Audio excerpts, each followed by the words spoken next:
नमस्कार. आज आपण आलो आहोत लांजा तालुक्यामध्ये आणि लांजा तालुक्यामध्ये आडवली रेल्वे स्टेशन आहे. आडवली रेल्वे स्टेशन येथे मडगाव एक्सप्रेस, तुतारी एक्सप्रेस, दिवा सावंतवाडी पॅसेंजर गाडी तसेच हॉलिडे स्पेशलच्या रेल्वेच्या गाड्या या ठिकाणी थांबत असतात आणि हे मुख्य लांजा तालुक्यातील आडवली रेल्वे स्टेशन आहे आणि भविष्यामध्ये हे मोठं रेल्वे स्टेशन होण्याच्या शक्यतेत आहे. तसेच विलवडे एक रेल्वे स्टेशन आहे, ते सुद्धा एक मोठा थांबा त्या ठिकाणी देण्याचं काम चालू आहे.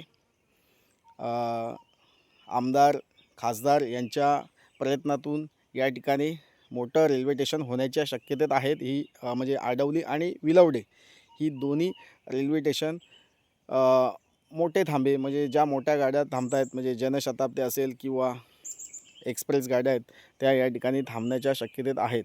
तर मंडळी या ठिकाणी आता सध्या 4 ते 5 गाड्या या ठिकाणी थांबतात. तुतारी एक्सप्रेस आहे, दिवा सावंतवाडी पॅसेंजर, मांडवी एक्सप्रेस आहे आणि हॉलिडे स्पेशल गाड्या या ठिकाणी थांबतात.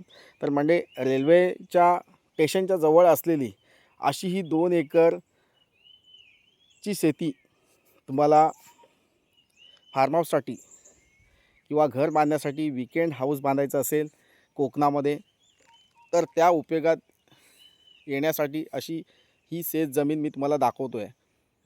तत्पूर्वी जे हा व्हिडिओ बघत असतील त्यांनी चॅनल सबस्क्राईब करा, जेणेकरून तुम्हाला अपडेट या ठिकाणी वेळोवेळी या चॅनलच्या माध्यमातून या यूट्यूब चॅनलच्या माध्यमातून तुम्हाला त्या मिळून जातील. मंडळी, कोकणामध्ये 2 एकर शेती खूप मोठी शेती झाली आणि 2 एकर शेतीमध्ये आपण प्लांटेशन करू शकतो.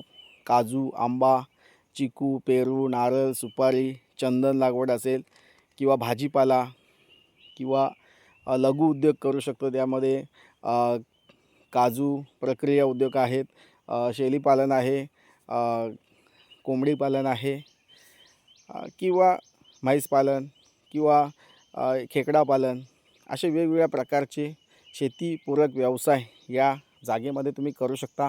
छोटा उद्योगसुद्धा या ठिकाणी सुरू करून आपल्या शेतीमधून इन्कम या ठिकाणी जनरेट करू शकता. तर मंडळी, अशा प्रकारची 2 एकरची शेती आडवली रेल्वे स्टेशन म्हणजे तुम्ही मुंबईतून पुण्यातून येत आहे रेल्वेने तर तुम्हाला ते रेल्वे स्टेशन जवळपास होऊ शकतं आणि जेणेकरून तुम्हाला ये जा करायला म्हणजे तुमचा मुंबईतील काही सुट्टीचा दिवस असतील, शनिवार रविवार सुट्टी असेल तर तुम्ही आपल्या फार्म हाऊसवर येऊ शकता आणि त्या ठिकाणी आपलं शेतीचं जे काम आहे ते या ठिकाणी करू शकता किंवा आपल्या फॅमिलीला या जूनमध्ये एखादी शेती विकत घेऊन देऊ शकता, जेणेकरून त्यांना या गावाकडील शेतीची माहिती नक्कीच मिळू शकते. कोकणामध्ये शेती ही मोठ्या प्रमाणात केली जाते. जास्त करून आंबा, काजू वार्षिक उत्पन्न देणाऱ्या झाडांचं जास्तीत जास्त पीक घेतलं जातं. नगदी पिकांची लागवड या ठिकाणी कमी केली जाते. पण मंडळी, शेती ही भविष्यामध्ये आयुष्यामध्ये भरपूर महत्त्वाची आहे. वयाच्या 60नंतर जे आपल्याला आधार देत असतं ती म्हणजे आपली शेती.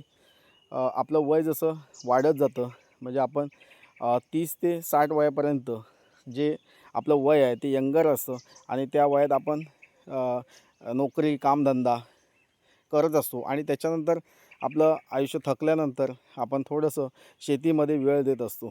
तर शेतीमध्ये मंडळी एक समाधान आणि एक चांगलं आपल्याला एक समाधान मिळतं आणि एक आपलं शारीरिक व्यायाम मिळतो. म्हणजे जो आपल्याला व्यायाम पाहिजे शारीरिक तो मिळू शकतो. कारण मुंबईमध्ये फ्लॅटमध्ये 500 स्क्वेअर फूटमध्ये किंवा पुण्यामध्ये एक छोट्याशा जागेमध्ये राहून आपण कंटाळलेला असतो आणि आपल्याला मोकळ्या हवेमध्ये राहण्यासाठी एखादी मोठीच्या मोठी अशी जागा घ्यायची इच्छा असते. तर मंडळी, या ठिकाणी स्क्वेअर फूटमध्ये राहणं आणि 2-3 एकरमध्ये जागेमध्ये आपला संसार मांडणं हे खूप मोठी गोष्ट आहे. तर मंडळी, या ठिकाणी 2 एकरची जागा उपलब्ध झालेली आहे. आडवली रेल्वे स्टेशनच्या जवळपास असलेली अशी 2 एकरची शेती वाडी वस्तीमध्ये आणि पूर्ण टेबल प्लॉट त्या ठिकाणी तुम्हाला डेव्हलपिंग काही खर्च करायचा नाही आहे.